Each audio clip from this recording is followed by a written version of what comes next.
দেখো আজ আমি কমপ্লেট মাছ নিয়েছি। কমপ্লেট মাছ অনেক রকম সর্ষে দিয়ে, সর্ষে পোস্ত দিয়ে, তেল ঝাল অনেক রকম করে খাওয়া হয়েছে। আজ আমি বলেছি চপ বানাবো। কিভাবে বানাই দেখো। ভেজিটেবিল বানাবো আজকে মাছটাকে। এই মাছ কিন্তু খাওয়াও উপকার, আর এই মাছ দারুণ স্বাদের মাছ। এর কাঁটাটা একটাই শিরের কাঁটা। প্রত্যেকের কিন্তু কমপ্লেট মাছ প্রত্যেকের প্রিয়, যেমন ইলিশ মাছ প্রিয়, আর এই কমপ্লেট মাছও তেমন প্রিয়। মাছটার কিন্তু সাইজ খুব একটা ছোটও নয়, খুব বড়ও নয়, মাঝারি মাঝারি সাইজের দেখে নিয়েছি চপ বানাবো বলে। আমি এটাকে কেটে বেছে ভালো করে ধুয়ে নুনও মাখিয়ে নিয়েছি, নুন ঝরেও গেছে। এইবার আমি মাছটাকে একটু দুখালি করে একটু পাতলা করে কেটে নেবো। এর মুড়োটা বাদ দিচ্ছি, দেখো মুড়োটা বাদ দিয়েছি। এবার আমি বটিতে কাটছি, তোমরা পারলে ছুরিতেও কেটে নিতে পারো। দেখছো মুড়োটা কেটে বাদ দিয়ে দিয়েছি। এবার আমি এখান থেকে এই বটির সাহায্যে কেটে নেবো মধ্যেখান থেকে।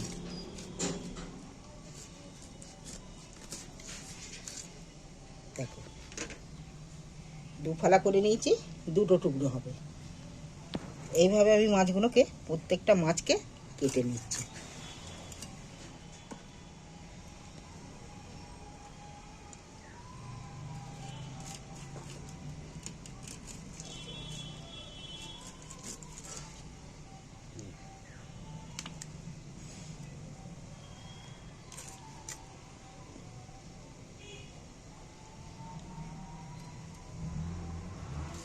মাছটা তো পাতলা পাতলা, তোমরা পারলে ছুরিতেও কেটে নিতে পারো।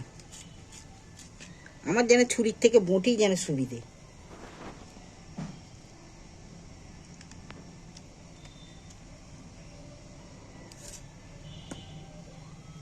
মুড়োগুলো বাদ দিয়ে দিয়েছি, মাছের মাথাগুলো।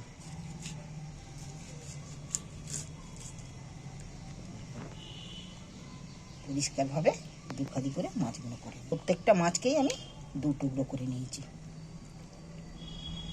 তাহলে চপ বানাতে গেলে দুটো করে পাবে চপ, দুটো তিনটে করে। এবার আমি এখানে একটা পাতি লেবু নিয়েছি। পাতি লেবুর রসটা আমি এর মধ্যে নিংড়ে দিচ্ছি।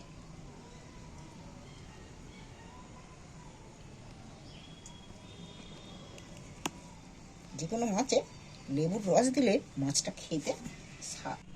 এখানে আমি মরিচের গুঁড়ো 1 চামচ ব্যবহার করছি। মরিচের গুঁড়ো কিন্তু প্রত্যেক জিনিসে মরিচ গুঁড়ো এমনি খাওয়া ভালো, মরিচ গুঁড়ো দিলে তার স্বাদও আলাদা হয়। সামান্য একটু কালার আসার জন্যে লঙ্কা দিচ্ছি, আর একটু হলুদও দিয়ে দিচ্ছি। মশলাগুলোর জন্যে লেবুর রস দিয়েছি, আর আগে যে নুন মাখিয়েছি সে ঝরে চলে গেছে। এখন স্বাদ মতন একটুখানি নুন দিচ্ছি। কেন নুন না দিলে, এই যে লেবুর রস মশলা মরিচ গুঁড়ো দিয়েছি, তাহলে সেইটা আর মেকআপ খাবে না। মেকআপের জন্য আমি একটু সামান্য করে নুন দিই। এইবার আমি যে উপকরণগুলো দিয়েছি, এবার আমি ভালো করে ম্যাগনেট করে রাখছি। হ্যাঁ, একটু সরষের তেলও একটু দিয়ে রাখি। এর মধ্যে সরষের তেলও 1 চামচের মতো দিয়ে দিচ্ছি।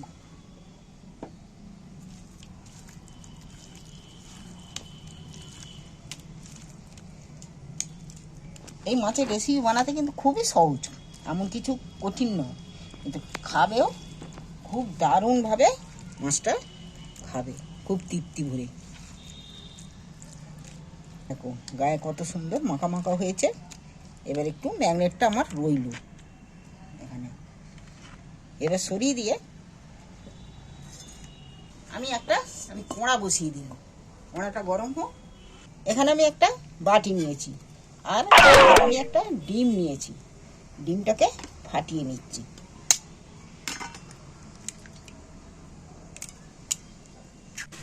ডিমটার মধ্যে 2 চামচ বেসন নিচ্ছি।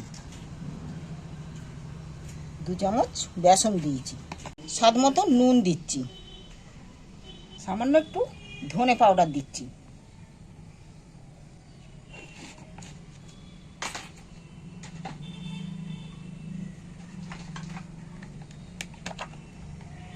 আমি এখানে লঙ্কা ব্যবহার করবো নি, ফের আমি মরিচের গুঁড়ো দিচ্ছি, 1/2 চামচ মতো মরিচ গুঁড়ো দিচ্ছি। এবার আমি এই চামচের দ্বারায় আঁটিয়ে নিচ্ছি একটু।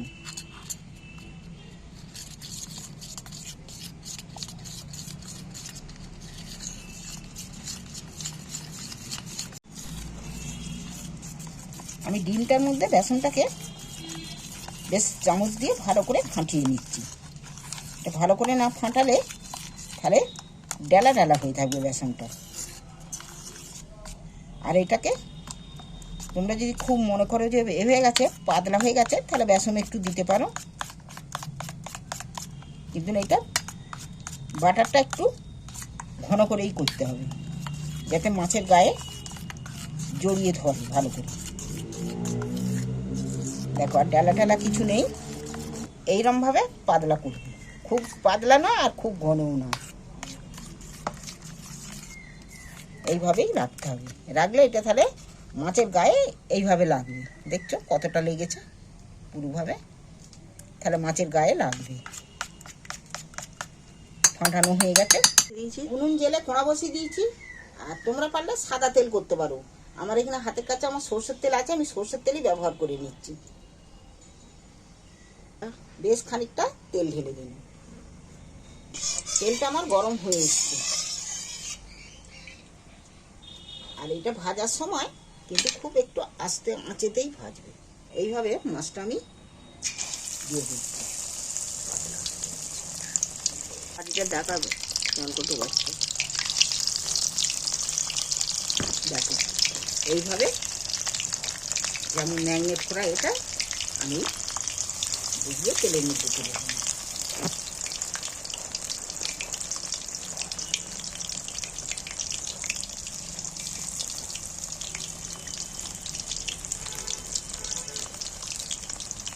যেমন বেশি তেল দিয়েছি তেমন অনেকগুলো করেই ধরে গেছে। মাছটা দিতে মাছটা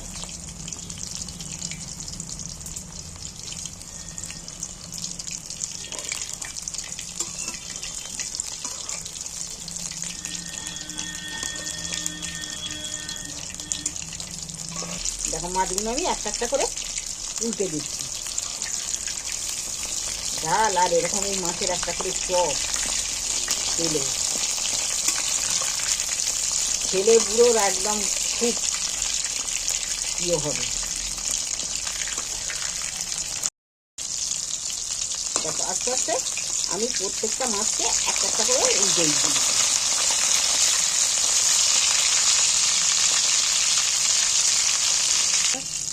দেখো একদম খাটটা মচমচে একদম ভাজা হয়েছে।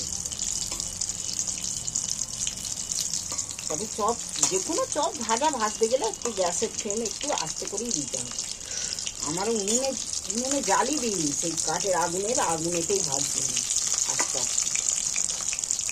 তবে এবার হয়ে গেছে, তুলে নিচ্ছি, তেল ছাড়িয়ে আমি তুলে নিচ্ছি, কারণ আরও কিছু আনা হয় না।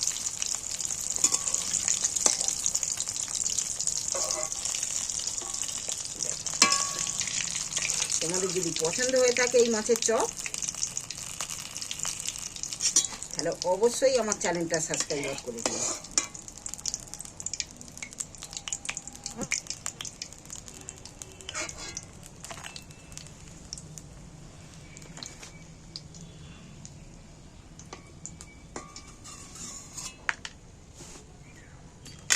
এবার বাকিগুলো আবার দিয়ে দিচ্ছি।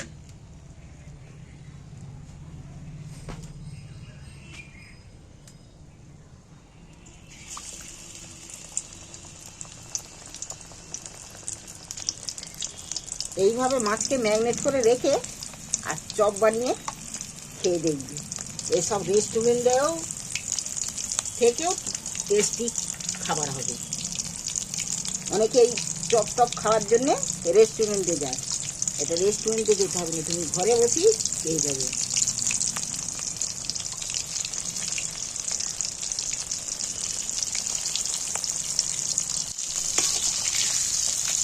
দেখো আবার আমি একটা একটা করে মচমচে করে আস্তে আস্তে জাল দিয়ে মচমচে করে ভেজে নেব। দেখো এক পিঠ করে মচমচে শক্ত শক্ত করে ভাজা হয়ে গেছে। যখন ভাজা হয়ে যাবে তখন এই চিনি আওয়াজটা আর বেরোবে না।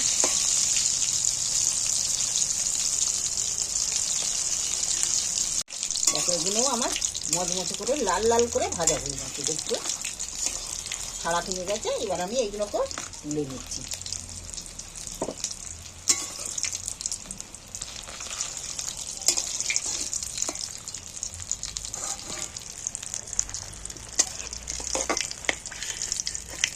কিন্তু দারুণ স্মেল ছেড়েছে ভালো। এইভাবে চপ মাছের, কমপ্লেট মাছের চপ এইভাবে বানিয়ে একবার খেয়ে দেখে কেমন হলো কমেন্ট করে আমাকে জানিও। আর আমার চ্যানেলটা অবশ্যই সাবস্ক্রাইব করে দিও। এই মাছের চপ কিন্তু দারুণ স্বাদের, তোমরা ঘরে অবশ্যই বানিয়ে খেয়ে দেখবে। তোমাদেরকে আর এই মাছের চপ খেতে রেস্টুরেন্টে যেতে হবে না। এই মাছের চপ তোমরা অবশ্যই ঘরের মধ্যে করে বানিয়ে খেতে পারবে।